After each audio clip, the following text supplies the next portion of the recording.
Let's start by talking about what the HTML5 File API actually is. It provides a way to interact with local files on the user's device. Now, up until recently, this is a capability that only native applications have had.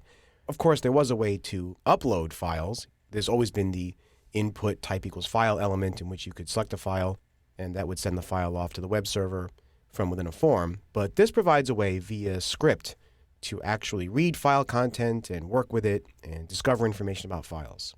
So you can work with either the input type equals file element, which we've had for a while, or you can use drag and drop. And in this course, we'll see examples of working with both. The HTML5 File API is a W3C specification. It's not final yet. It's still a work in progress.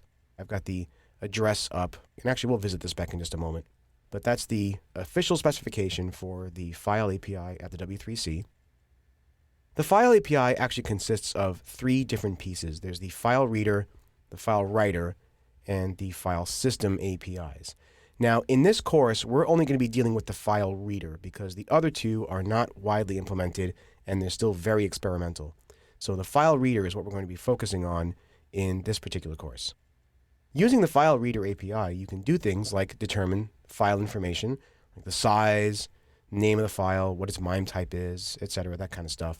And you can also access the contents of files. And as I noted, you can either do it through drag and drop or selection. You can also access portions of contents of files. So what can you do with the file reader API? Well, you can do things like perform client-side file operations. You can limit the size of uploads because you can find out information about the size of a file. So if you want to prevent the user from trying to upload a 40 gigabyte file, you can do that. You can restrict the kinds of files that can be uploaded to a server. So if your server script is expecting to only find text files or image files or some combination, your local client-side script code can restrict the kinds of files that can be uploaded. You can generate thumbnail versions of images that are about to be uploaded because you can read image contents either as a data URL or a binary and generate thumbnails. You can show them to the user and show them what's about to be uploaded. You can check to see if the modification date of a local file is before or after a certain date. So you can check the date of a file and see if it's new or old or that kind of stuff. You can parse the content of files locally to get detailed information. So for example, if you're working with files of a certain type, whether they're media files or images or PDF files or something, you can look inside the file and figure out how big it is, how long a movie is, that kind of thing. And you can modify file contents before they are sent off to the server. So for example, if someone selects a text file and you read the contents, you can do things like spell checking and spell correction before the content is sent off.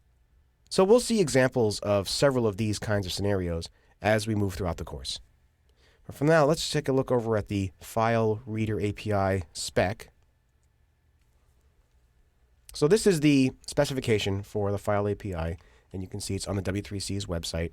Now, the latest version as of this recording is October 20th, but as I said, this is a working draft, and so it's being modified all the time. It's not yet a candidate recommendation.